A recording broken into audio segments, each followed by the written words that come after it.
Before we get into it, a quick word about something we've built at Tearsheet. If you're a senior product leader at a bank or fintech, you know how hard it is to find peers who actually get what you're dealing with. Not vendors, not consultants, people doing the same job at the same level who can tell you what's really working. That's why we built the Tearsheet Product Leaders Council, a peer network of heads of product from across banking and fintech. Major banks, fast-growing fintechs, the companies reshaping how financial products get built. We meet regularly, we go deep, and everything stays off the record. If that sounds like something you've been missing, go to library.tearsheet.co/council to learn more.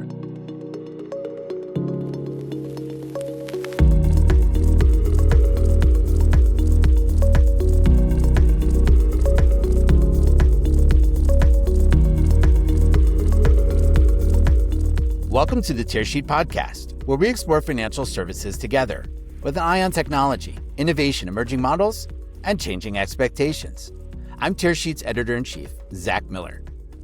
Most people leave money on the table every time they swipe, not because they're careless, but because the credit card rewards ecosystem is genuinely complicated.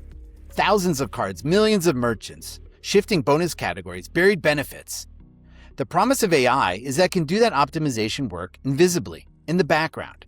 Today I'm joined by Tiku Anazodo, co-founder and CEO of Kudos, an AI-powered smart wallet that tells you which card to use at checkout, recommends cards based on your spending habits, and layers on additional rewards on top of what your cards already earn. Kudos has raised over $17 million, is backed by QED investors, and was named to Forbes FinTech 50. Tiku, welcome to Tearsheet. Great. So who are you and what do you do? I'm Tiku Anazodo. I'm co-founder, CEO of Kudos. Kudos is a wallet that helps people earn and save whenever they spend, starting with your credit card rewards. But ultimately, Kudos analyzes all your spend and helps you figure out additional ways to help and earn and save money, and uses AI agents to actually execute for you. Awesome. And this is the holy grail, I think, for consumer finance, right? Love to hear how you got to this point. Can you tell us a little bit about the founding story? Yeah, so my background is, I started Kudos with my co-founder Ahmad, and we both actually worked at all of the same companies for the last 12 years at this point. I started off at Google Pay, where I helped launch the initial Google Pay online product, scaled that in about 12 markets in Asia Pacific, and then went to Affirm, where I was hired to lead the launch of Affirm in Amazon and to help lay the foundation for Affirm's initial expansion in Canada and Australia. And the thing I learned during that process was I've always wanted to build a wallet that works for consumers, but a lot of the wallets I had been building through my career were really focused on the merchant and helping merchants drive more conversions. So Kudos was really about how do we just give the consumer a lot more power when they spend money? And my co-founder's background, similar, although at Google, he was working on ad systems, and at Affirm, he was helping build ad systems to monetize purchases. And so one of the insights that we had when we were thinking about Kudos was there's a product that works for consumers, and there's a business model that leverages all the context that we know that can create a win-win-win for both the consumer, merchants, and the card issuers that we work with. And that was really the founding story of Kudos. So do you mind if we double click on that? Because I think that's a really important point that you make, the difference between a wallet that's aligned for merchant use versus a consumer-oriented wallet. Can you talk about what the difference would be? Yeah, so the difference is when you look at something like Google Pay or Affirm or PayPal, there's a button that a merchant has to integrate into their website. And when the bet is that whenever you get to checkout, the user is set up across one of those buttons so that they can click purchase and they finish their purchase. But in general, there's really not very much else that the consumer can do beyond just paying faster or paying with a payment plan. And so with Kudos, the first principles approach that we took was the shopping component of Kudos actually works through a shopping extension, which means that the merchants actually don't need to do any work. It just works by default. Whenever you're shopping across any store, you set up your Kudos wallet, you add your cards, and whenever you're shopping, it works. And what that let us do from day one was start to focus on all the other ways we can add value for the consumer. So the first way we added value for consumers was by giving them the recommendations and the best card to use for every purchase that they make, and actually showing them the math on this card has benefits and this card has purchase protection, plus you earn $25 in benefits plus 5%.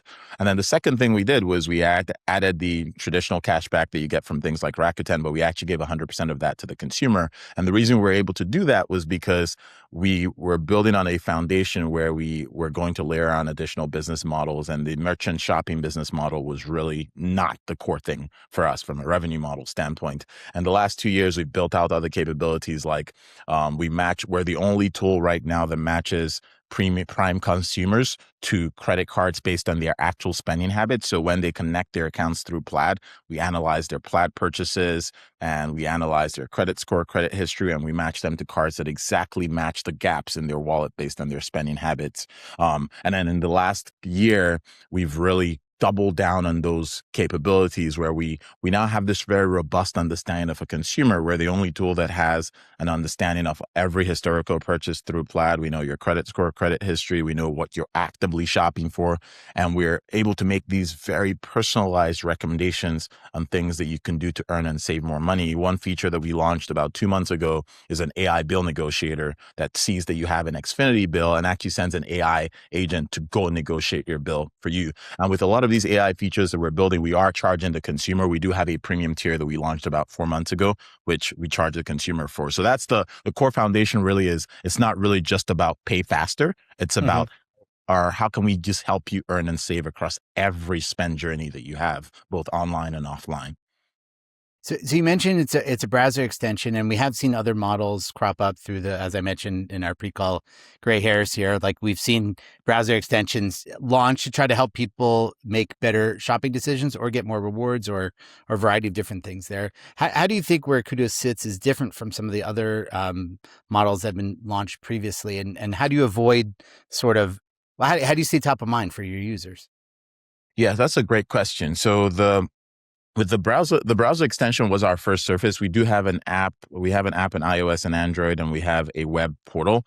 And a lot of the capabilities beyond just paying faster, paying with the best card, and earning cash back actually live in the app portal. And one of the things that we do very differently from like a Honey, for instance, or Rakuten is we don't just live in the moment when you're actively shopping for things. We also live in the moment when you have historically shopped for things offline. So we, like one thing that we see with our merchant partners, like when we started working with merchants like eBay and Expedia, the big question was always, what is incrementality that you're driving to us as a merchant? Because if people are already shopping and you're giving them cash back, they maybe were going to convert anyway. And something that Kudos does differently that we've actually proven from an incrementality standpoint is because we know a lot more context about you, not just what you're actively shopping for, but we know that you moved into a home from your credit report, and we know that you've been buying furniture from our house and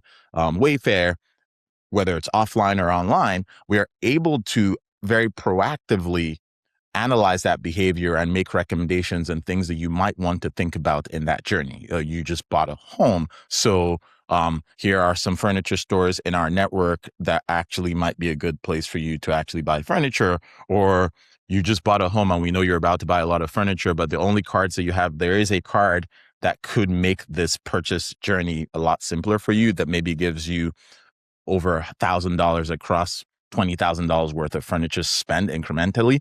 Those are things that we can do in a much more nuanced way than the companies that really just live in the extension at checkout with the only context they have being just your shopping journey. And this level of, I guess, proactivity, is that one way you could call it too? Yes. Is like you guys kind of going the extra mile to figure out what are the needs of our users, and how do we help, given where we sit, how do we help provide them that? That's sort of like we talk about like cross-selling opportunities in banking. It's like, well, my bank knows that I took out a mortgage, which means I just moved, but they're not really connecting the dots to say, okay, help me fund a move, help me fund the furniture, as you're talking about a furniture purchase. How receptive are your users to that type of, I guess, guidance? Yeah, so I think the initial skepticism always comes from the position of, are you going to sell my data? And the general thing that we are very firm on is that we never sell consumer data. Every piece of data that we get from a consumer is really about helping unlock value. And if you look at where all that skepticism comes from, like That's consumers from have Mint, worked. right? I Yes. guess. Yeah, from the Yeah, Mint light model. Okay. exactly. Yeah, they've interacted with historical products like this that have sold their data. Hmm. And the thing is, the reason you sell data is because you don't have a business model that actually works Correct. beyond selling data. And so Right. something that we're very upfront about is that we do have business models that work. We have merchants pay Well, us. it's We have more than just. I'm sorry to interrupt. It's more than just the fact that you're selling my data. It's that I'm skeptical of the whole transaction because you're. I feel like you're recommending to me what's good for you, not necessarily what's good for me. Yes, Right. that's a very fair point. And so something that we do also differently from I'll give like with credit card marketplaces, for instance, if you go to Credit Karma or NerdWallet, you would see 150 credit cards that pay them commissions, and those are the only credit cards that they ever recommend to you. If you come to Kudos, Kudos actually, because by virtue of being able to recommend from your wallet the best card to pay, we do support all 3,000 cards in the US by default, and we configure them, and we have all the benefits and credits and everything always up to date because we have agents that are actively updating that data. Hmm. And what we are able to do is when we do recommend a card to you in our Dream Wallet, a lot of the cards, like 95% of the cards that we recommend are cards that don't pay us any commissions. And that's something that we also say up front in our experience, and that we will tell you if a card pays us commissions, and we would love if you get that card that pays us commissions because that's how we keep the lights on. But we also show you a whole pool of cards that don't pay us commissions because we're matching you based on your spend, and we're actually showing you the math on how much more you would earn based on your historical spend. And then similarly with the merchants, when you shop at Kudos, we have a network of 15,000 merchant partners that you can earn cash back on. But Kudos actually helps you across over 5 million stores where you shop. If you think about a Honey or a Rakuten, they only shop on a partner site. Kudos Hmm. shows up when you're shopping on Amazon. Amazon is not a partner, but we are able to help you navigate that Amazon purchase, even whether or not we get paid. And I think part of that philosophy kind of boils into we were growing into a product that was going to eventually just charge certain users for certain capabilities. And so by building enough value where regardless of what we do, we figure out how to make money, we have that ability to not always just show you products that are in our service for our partners. So it's like Kudos is way more than just a rewards optimization tool. Meaning it's you're basically sitting on top of a massive data layer about consumer spending, right?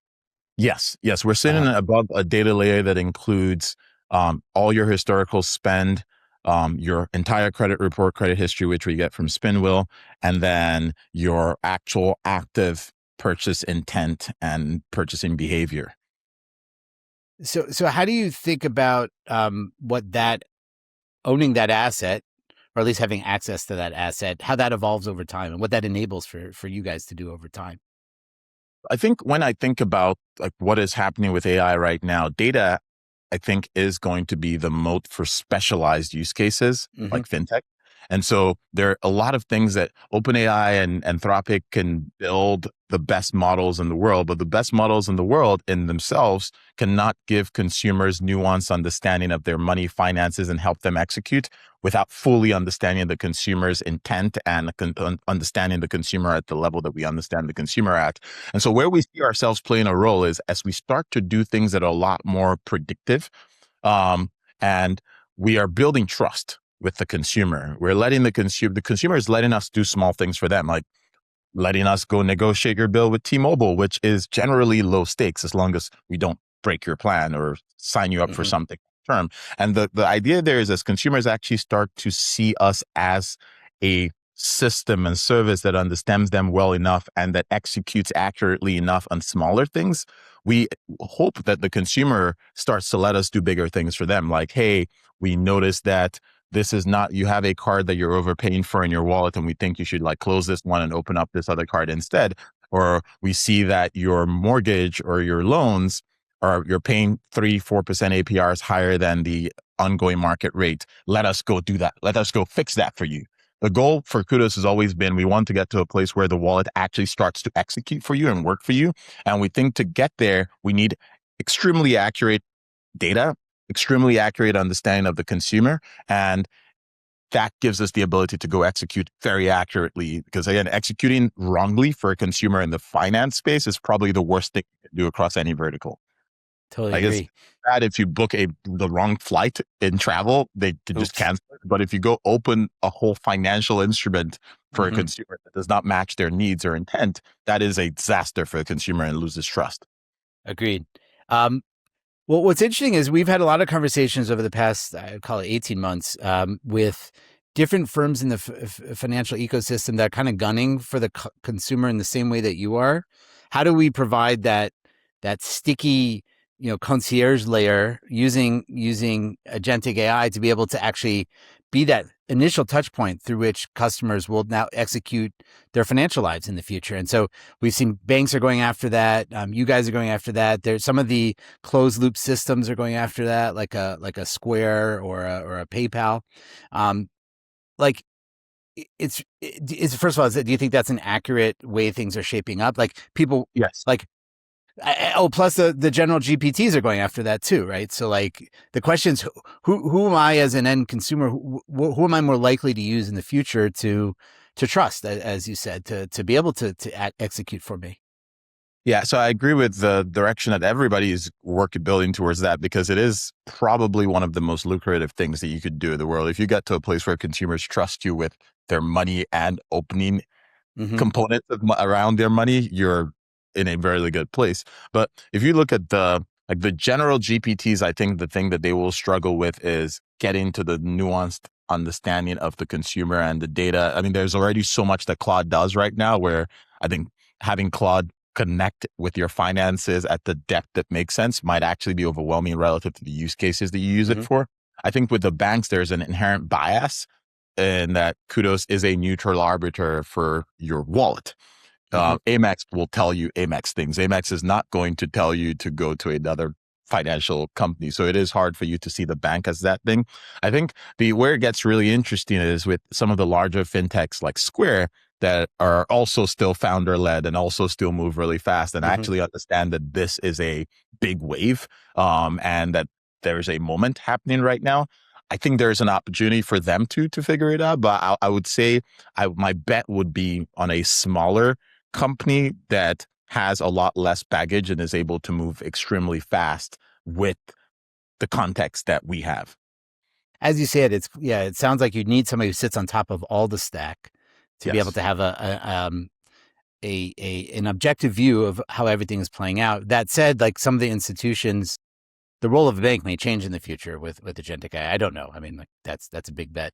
But I want to talk more about Kudos now. Like you've got a couple different products you alluded to in the introduction. Can we talk about what those products are and how they fit together as a system?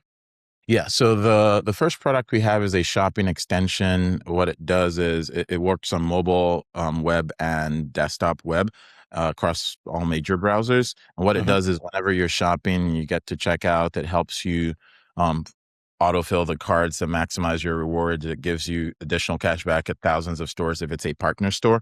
And Hmm. then the extension also automatically activates all the card linked offers in your issuer portal. So if you log into your Amex, whenever you log into Amex, you can say automatically activate offers, and it just goes and has an agent in the background go click all those 5,000 offers that nobody ever clicks on. But the crazy thing about those 5,000 offers is that it actually saves our users an average of about $130 within their first month. And kudos, Nice. because many of them are actually personalized. And it reminds you to use those offers when you're shopping. So there's this three-way stacking of here's your credit card and all the benefits in it. Here are your card linked offers, and here's cash back if you're shopping with a Kudos partner store. Second layer is just the financial recommendation stack. So we have a product called Dream Wallet that Hmm. analyzes your spending habits and makes recommendations on credit cards to get based on how you actually spend and based on your credit profile and credit history.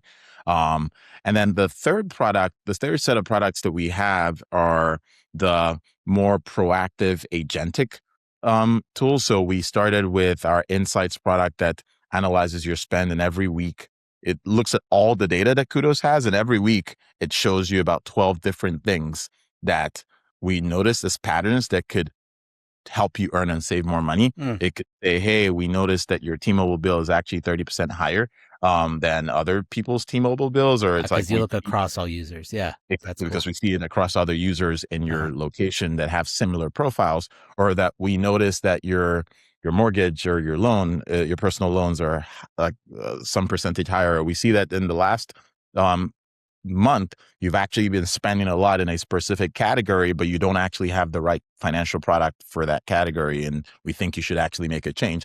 And we're going the layer further with that and actually starting to do things for the consumer, starting with doing things like lowering your bills, calling issuers to dispute charges that might have been wrong on your card. And we're going to expand on that set of things that we do for the consumer over time. And all these things in that third bucket are paid features, because the theory there is that we save you and earn you money automatically. And we can actually show you the math when our agent goes and executes with Xfinity and calls them and saves you $400 on your phone bill. So it's actually not that crazy for you to pay us $72 a year to get that service over a 12-month period. Very cool. I guess that's the next generation wallet, right? The wallet is proactive on my behalf, like representing exactly. That's the next generation wallet. The wallet is proactive on your behalf. And something that people ask me a lot is, so how is that different from like Rocket Money or like Monarch Money or one of these PFM type of tools? That my general philosophy, or our philosophy starting Kudos, is that we don't want to build a product that has a bunch of graphs that you have to go look at every week. We just don't think, I think one of the challenges that the PFM category has had is that people actually do not want to manage their finances. They don't. The average consumer just doesn't. And they don't want to pay for graphs. Yeah. Exactly. They don't want to pay for graphs. But what I think the average consumer wants to pay for is something that just does stuff for them. And so that's what we lean very heavily into. And the data layer that we have really helps us be more accurate at figuring out what are those things that we can do for you to help you earn and save money. So the paid product is, you said $72 a year? Yes. Okay.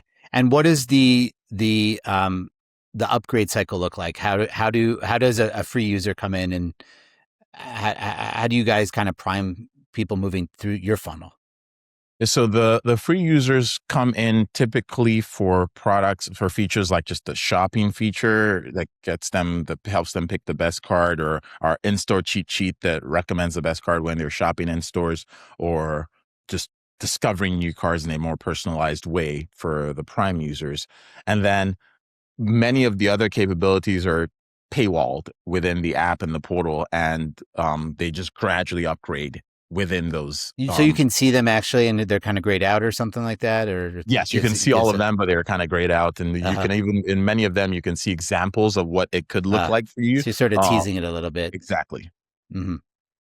Have you shared with, so I know the user counts is very impressive. How many users do you have? And have you shared how many paid users you've had? So we have about 500,000 users right now. We have not disclosed the paid count, but it is growing pretty rapidly. We just launched the paid tier about 3.5 months ago, and it's actually now larger than the revenue we make from card issuing. And by within the next not card issuing, sorry, from recommending cards. And within the next 2 or 3 months, we actually expect that the paid tier will be the largest revenue stream for Kudos, because it's actually something that a lot of people, our existing users, are opting into. Awesome. And do you see banks and I guess other card issuers as clearly they're watching what's happening in the space, and hopefully they're watching what's happening with Kudos? Like, do they think you're a threat, or are they a tool? I guess, how do they see you and how do you see them? So I think, so when I was at Google Pay, there was this notion of, there in the fintech ecosystem, there are a lot of frenemies where it's just there. In reality, there's places where there's value, and there are places where there's like, you might not like the value. And in the case of Kudos, the place where we deliver value for issuers is when we originate cards for our members. Like when we actually recommend new cards, we do partner with some issuers to recommend some of their cards. I said we recommend 3,000 cards, but there are a subset of those cards that are Amex and Cap One and Chase cards that we get paid for when people open them. And so that's a good part of a relationship. Another thing that I think is good is people have these premium cards like the Amex Platinum that has expensive fees, like $800 fees. And the decision point that every consumer, all my friends have this question for me every year: should I keep this card? And I'm Kudos sure all actually your has, friends. I know those types of friends. yeah, they always ask me, should I keep this card? What I should tell I them, do? Yeah, tell them you can use Kudos; it will tell you. exactly. Uh, but we actually have tools that help you use the benefits on your card, and at the end of the year, we show you the math on like, hey, is this card worth it? And today, my Amex Platinum and my Chase Sapphire Reserve tell me within Kudos, this card is worth it because you earned $1,000 more than the annual fee. And that's another way where we actually add a lot of value to the issuers, because we help their consumers answer those questions cleanly and prevent them from churning on the cards. I think one general concern that the issuers have with a product like Kudos sometimes is, hey, are you bringing in the churning crowd, the people who are just coming in for the welcome offer bonus?